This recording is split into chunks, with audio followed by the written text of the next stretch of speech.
Break के बाद आपका स्वागत है। बात लाल आतंकी यानी कि नक्सलवाद की, जिसके बहकावे में आकर जिन भोले भाले आदिवासियों ने कभी हथियार उठा लिए थे, अब उनकी जिंदगी वापस पटरी पर लौट आई है।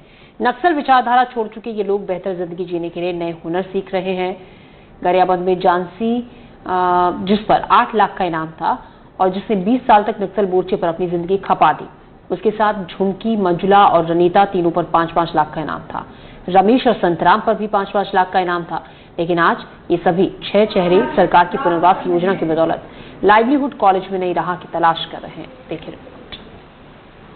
अभी हम इस वक्त मौजूद हैं गरियाबंद के लाइवलीहुड कॉलेज में, जहां पर आत्मसमर्पण करने वाले नक्सलियों को पुनर्वास योजना के तहत हुनर सिखाए जा रहे हैं। अभी हमारे साथ मौजूद है 4 महिला नक्सली हैं, जिन्होंने बीते 6 माह में सरेंडर किया है और ये आज यहाँ पर सिलाई मशीन भी सीख रही हैं, कंप्यूटर के सामने भी बैठती हैं और भी कई तरह के कार्य सीख रही हैं। अभी हमारे साथ जिनकी है, ये 5 लाख की इनामी नक्सली थी। इन्होंने मार्च में सरेंडर किया था। इनके साथ एक और नक्सली, ये भी साथ में थे दोनों, इन्होंने भी सरेंडर किया था। दोनों पे 5-5 लाख रुपए का इनाम था और आज ये सरेंडर करने के बाद अपने लाइफ में सेल्फ इंडिपेंडेंट होने के लिए सिलाई मशीन भी सीख रही हैं और भी कई कोर्स कराए जा रहे हैं। इनसे बात करेंगे। अभी जिनकी आपको कब से आपने चालू किया है सिलाई मशीन, कब से चला रहे हैं? अभी है। कितने दिन हो गए? तो कब से ट्रेनिंग ले रहे हो आप इसका? अक्टूबर महीना। 1 महीना हो गया? 1 महीना हो गया। क्या क्या क्या सीख लिया अभी फिर? और सलवार सूट, ब्लाउज। हाँ। और इसके पहले जब जंगल में थे तो क्या आता था आपको? क्या ट्रेनिंग ली थी वहाँ आपने? और जंगल में कुछ नहीं है। कुछ नहीं। ये अभी कैसा लग रहा है सब सीखने के बाद? यहाँ भी ठीक लग रहे हैं। वहाँ की दिनचर्या क्या रहती थी और यहाँ क्या है अभी? वहाँ जंगल में ठीक नहीं लग रहा है। यहाँ ठीक है, ये सब सुविधा भी है। अभी मंजुला भी यहाँ पर है। मंजुला भी पिछले एक महीने से ट्रेनिंग ले रहे हैं ना? आप भी 1 महीने से ट्रेनिंग ले रहे हैं। कैसा लग रहा है? अभी ठीक लग रहा है। क्या क्या बनाना सीखा? अभी ब्लाउज और सूट ऐसे सिले हैं। घर वर में बात होती है आपकी घर वालों से? आगे होते हैं। उनको बताया कि मैं सिलाई मशीन सीख रही हूँ, सिलाई मशीन चलाना है? हाँ, क्या बोलते हैं? हाँ ठीक हो करके बोलते हैं। जंगल में थे आप लोग जैसे, तो डिपेंड रहते थे किसी जो आपके बड़े लीडर रहते थे उनके ऊपर, वो जैसा बोलते थे वैसा करना पड़ता था। और अब तो यहाँ आप लोग अपने मन का करें तो कैसा लगता है? अभी तो यही है, अपने मन से ऐसे काम करना पड़ता है, कोई भी सीखना करते। अभी अच्छा लग रहा है। झांसी नगरी क्षेत्र से है, सचिव रह चुकी है वहाँ पे और पिछले 20 सालों से नक्सल मोर्चे पर सक्रिय थी और अभी इन्होंने सरेंडर किया। इनसे भी बात करेंगे। कैसा लग रहा है आपको? बहुत अच्छी लग रही है सर। क्या क्या सीखने वाले हैं अब आप? अभी सिलाई मशीन और कुछ सीखने के लिए प्रयास करेंगे, जो अभी लाभ मिल रही है हमको सीखने के लिए।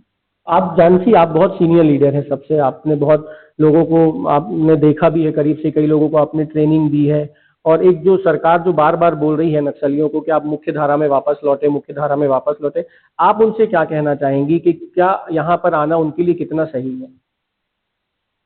नहीं, आने के लिए वो लोग प्रयास करना चाहिए। यहाँ पे हम लोग यहाँ आने के बाद बहुत अच्छे हैं। जंगल में तो बहुत परेशान चलना और बारिश में, गर्मी में ये चलना रहता है, इसलिए वो लोग भी मुख्य धारा में जोड़ने के लिए कोशिश करने के अच्छे हैं। रमेश जो अप्रैल में एक मुठभेड़ हुई थी उसमें शामिल थे और इन्होंने जून में सरेंडर कर दिया। रमेश के ऊपर भी 5 लाख रुपए का इनाम रखा हुआ है प्रशासन ने और रमेश अभी पिछले 1 तारीख से यहाँ पर जो लाइवलीहुड कॉलेज है यहाँ पर ड्राइविंग भी सीख रहे हैं, प्लम्बिंग का भी कार्य कर रहे हैं। पहले कभी कुछ गाड़ी वाड़ी चलाई है? कुछ नहीं चलाया सर। साइकिल आती थी बताते आपको? फिर अब साइकिल चलाया और मोटरसाइकिल कभी नहीं चलाई? नहीं चला। सीधा कार चलाना सीख रहे हो? घर में सीखा। आने के बाद कितना काम करते हो? कितनी देर पढ़ाते हैं, कितनी देर गाड़ी चलवाते हैं? और सुबह 12-1 बजे तक तो स्कूल से क्लास चलाते सर। उसके बाद खाना खाने के बाद गाड़ी सिखाते सर। अपने मन से आप अपने लिए काम कर रहे हैं, आप कैसा लगता है? आज़ादी लगती है? यहाँ ठीक लगता है सर। आपने बताया कि आपको जबरदस्ती नक्सल संगठन में भर्ती किया था, क्या था थोड़ा बताइए? कहाँ पढ़ते थे, कैसे ले गए?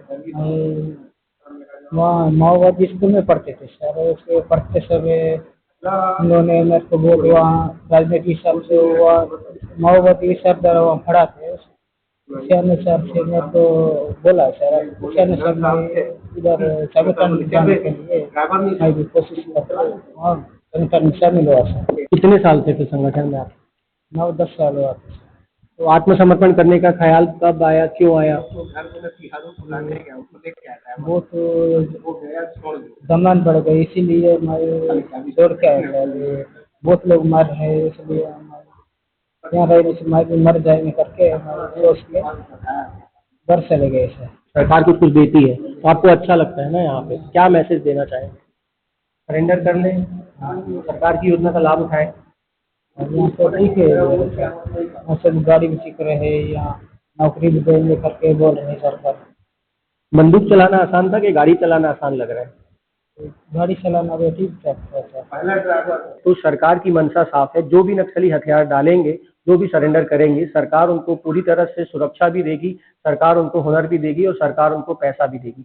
और जंगलों में से रहने से अच्छा है कि नक्सली आत्मसमर्पण करें, सरकार की पुनर्वास नीति का लाभ उठाते हुए अपने और अपने परिवार के भविष्य को बेहतर बनाने की कोशिश करें। एनडीटीवी के लिए हिमांशु सांगानी, गरियाबंद। लाइवलीहुड कॉलेज की मदद से कुल 6 आत्मसमर्पित नक्सलियों का अभी ट्रेनिंग चलाया जा रहा है, जो विभिन्न जैसे उनकी रुचि है उस हिसाब से ट्रेनिंग कर रहे हैं। कुछ महिला जो सदस्य थे नक्सली के, उन्होंने आत्मसमर्पण किया है, वो सिलाई मशीन की ट्रेनिंग कर रहे हैं। कुछ पुरुष आत्मसमर्पित है, वो लोग वाहन चालक का ट्रेनिंग कर रहे हैं। तो इस तरह अलग अलग अपनी रुचि के हिसाब से लोग ट्रेनिंग कर रहे हैं। फिर भविष्य में जिस तरह से ट्रेनिंग के बाद उनको उस क्षेत्र में काम भी करेंगे और नीति के तहत उनको 10,000 रुपये महीना जो स्टाइपेंड दिया जाता है वो भी इस ट्रेनिंग के तहत दिया भी जाता है।